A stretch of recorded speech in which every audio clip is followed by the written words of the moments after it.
Name Games.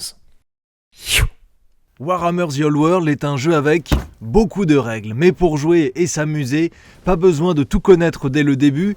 Avec cette vidéo, vous aurez une base solide pour vous lancer, vous verrez, il y a déjà pas mal d'infos. Il vous faut d'abord une table de jeu avec éventuellement des décors. Ensuite, il faut rassembler les armées, avec un nombre de points égaux de chaque côté, c'est mieux. Les principales factions sont trouvables dans ces deux livres, les autres sont dans des PDF accessibles gratuitement. Si vous utilisez une ancienne armée datant de Warhammer Battle, c'est tout à fait possible, seule la taille des socles a changé, le plus simple est d'utiliser des socles d'unités qui s'adaptent à la bonne taille. Il faut aussi quelques trucs indispensables, des dés classiques, un dé de déviation, un dé d'artillerie, des gabarits et un truc pour mesurer.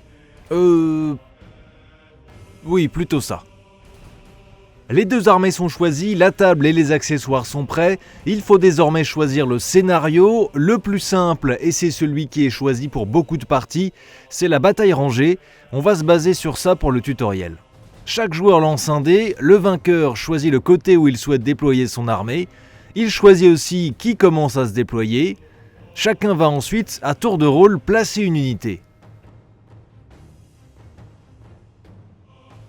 Dernière étape avant de commencer, déterminer qui commence à jouer.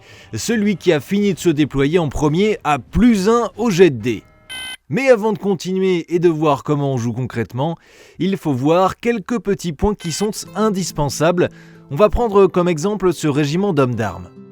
Les caractéristiques. Chaque figurine en a, du vulgaire squelette au seigneur sur dragon. Dans l'ordre, les voici: capacité de combat, capacité de tir, force, endurance, point de vie, initiative, attaque et commandement. On va voir à quoi elles servent au fur et à mesure du tuto. Le type de troupe. Les hommes d'armes, c'est de l'infanterie régulière, le plus classique, mais il y a plein d'autres types listés page 105 du livre de règles. Ça aura de l'importance, surtout dans les combats. Les options. Les plus communes sont champions, étendards et musiciens qui donnent surtout des avantages en combat. Les options, ce sont aussi souvent des équipements, armes, armures, boucliers, etc. Les règles spéciales, chaque unité en a, soit ce sont des règles universelles qui sont dans le livre de règles principal, soit ce sont des règles spécifiques à l'unité ou l'armée. Les formations. Dans les règles spéciales de l'unité, il y a les formations qu'elle peut adopter. La plus utilisée et de loin, c'est l'ordre serré, qui permet d'avoir un régiment plus solide en combat au corps à corps. Les personnages. Ce sont des figurines individuelles qui peuvent intégrer des régiments. Il vous faudra au moins un personnage dans votre armée, il sera votre général. La psychologie, c'est très important dans le jeu. Après avoir subi des pertes ou lorsqu'elle perd un combat, une unité peut parfois prendre la fuite. Pour le déterminer, on utilise le commandement de cette unité. On jette 2d6, si le résultat est supérieur, le test est raté, égal ou inférieur, il est réussi. Et voilà, on peut maintenant se plonger dans un tour de jeu d'une partie de Warhammer The Old World. La phase de stratégie commence par toutes les règles spéciales qui doivent être faites en début de tour. C'est toujours précisé en début de tour, on le voit ici par exemple avec la règle stupidité. Ensuite, les personnages peuvent utiliser leurs capacités ou objets spéciaux basés sur le commandement, par exemple la capacité cri de ralliement. Enfin, il faut tenter de rallier les troupes en fuite en faisant un test de commandement.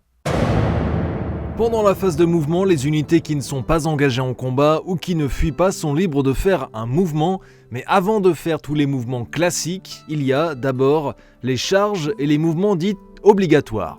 Le joueur actif doit en premier déclarer les charges qu'il souhaite faire, par exemple ce géant d'os là, ces guerriers squelettes ici.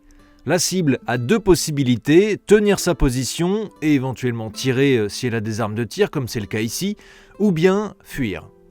Pour calculer la distance de charge, on additionne la capacité de mouvement de l'unité avec le meilleur de 2d6.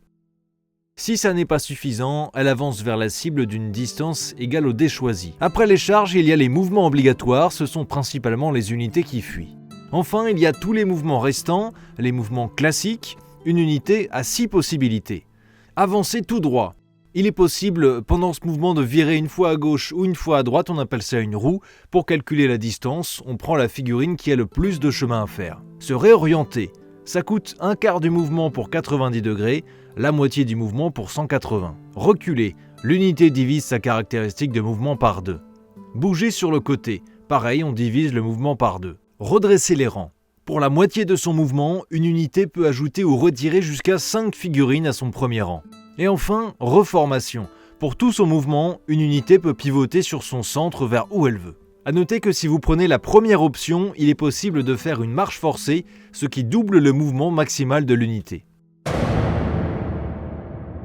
La phase de tir fonctionne de manière tout à fait logique. Le joueur fait tirer dans l'ordre qu'il souhaite ses unités, il y a à chaque fois 4 étapes. Vérifiez que l'unité peut tirer. Elle ne doit pas être en combat, ne doit pas fuir, doit être à portée et doit voir sa cible. Seul le premier rang peut tirer, sauf si le régiment est sur une colline, alors le deuxième peut aussi. Toucher. On regarde pour ça la capacité de tir. Par exemple, ici les archers bretoniens c'était 3, c'est donc 4+, et il peut y avoir des modificateurs en fonction de la situation. Blessé. On compare la force de l'arme et l'endurance de la cible. Enfin, la cible a le droit à sa sauvegarde d'armure si elle en a une. Elle peut être diminuée cette sauvegarde si l'arme a une PA, une pénétration d'armure. Si vous tirez avec une baliste, un canon, une catapulte, chaque machine de guerre a des règles particulières. Rendez-vous page 222 du livre de règles. À la fin de la phase de tir, si une unité a perdu un quart ou plus de son effectif de début de tour, il faut déterminer si elle cède à la panique en utilisant son commandement 2d6 et si le résultat est supérieur, le test est raté. Quatrième et dernière phase, la phase de combat. Le joueur actif choisit par quel combat commencer. Prenons comme exemple ce combat entre les guerriers squelettes et les hommes d'armes. Ça se passe en 3 étapes. Livrer combat, calculer le résultat du combat, conséquences du résultat. Livrer le combat. Seul le premier rang peut participer au combat. Les figurines avec la plus haute valeur d'initiative tapent en premier. Ce sont donc les hommes d'armes qui ont 3 contre 2 pour les squelettes. Il faut d'abord toucher en comparant les capacités de combat des combattants. Ensuite, blesser en comparant la force de l'attaquant et l'endurance de l'attaqué. Si l'attaqué a une sauvegarde d'armure, il peut l'utiliser. Au tour maintenant des guerriers squelettes, même système, touche, blessure, sauvegarde. Une fois que tout le monde a tapé, il est temps de résoudre le combat. Chacun gagne d'abord un point par point de vie enlevé à l'adversaire. Ensuite, il y a des bonus pour ceux qui attaquent de flanc, de l'arrière, qui sont sur une position surélevée et aussi grâce au nombre de rangs. C'est là que le type d'unité et la formation adoptée sont importantes. Et puis, que se passe-t-il à la fin du combat ? En cas d'égalité, tout le monde reste en contact et un nouveau round aura lieu le tour suivant. Sinon, l'unité perdante doit effectuer un test de morale. Son moral, c'est sa valeur de commandement moins le résultat du combat. Par exemple, les hommes d'armes ont perdu le combat de 2, cela fait donc 6 moins 2. Avec 2 dés, ils doivent faire 4 ou moins pour réussir ce test. Il y a alors 3 cas de figure. Si le test est réussi, l'unité tient bon mais doit quand même céder du terrain en reculant de 2 pas. Le vainqueur peut suivre et le combat continuera alors le tour prochain. Si le résultat est supérieur au moral mais inférieur ou égal au commandement, ici cela veut dire 5 ou 6, l'unité se replie en bon ordre, c'est-à-dire qu'elle fuit de la valeur du meilleur de 2d6, puis se rallie automatiquement juste après. Si le vainqueur poursuit, il jette 2d6, le combat se poursuit le tour prochain s'il rattrape le vaincu. Si le test est raté, l'unité fuit de 2d6, le vainqueur a également 2d6 pour poursuivre et extermine le vaincu s'il fait autant ou plus au jet de dés. Le vainqueur peut aussi, dans les 3 cas de figure, se retenir et se reformer s'il réussit un test de commandement. Si toute l'unité est rasée avant même la résolution du combat, le vainqueur peut faire une percée, avancer de 2d6 vers l'avant et éventuellement ainsi charger un autre ennemi. Pour finir, parlons de magie. Chaque sorcier doit, avant le déploiement, choisir un domaine de magie qui lui est accessible. Il connaît autant de sorts que son niveau et doit les déterminer aléatoirement au dé. Il n'y a pas de phase de magie, les sorts sont lancés pendant les autres phases en fonction de leur effet. Un sorcier peut lancer chaque sort qu'il connaît une fois par tour. Pour ce faire, il doit lancer 2 dés, additionner son niveau et ainsi égaler ou dépasser la valeur de lancement. L'adversaire peut tenter une dissipation si l'un de ses sorciers est à portée ou, une fois par tour, une dissipation fatidique qui ne nécessite pas de sorcier.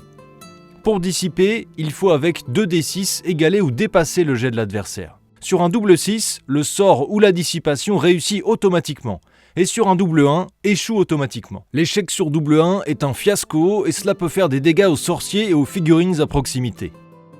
On a vu ici les bases de Warhammer The Old World. Pour aller plus loin, vous pouvez aller voir notre bataille d'initiation opposant les Bretoniens du duc Gastille de Brionne aux guerriers du prince des tombes Ptoléthore le Radieux.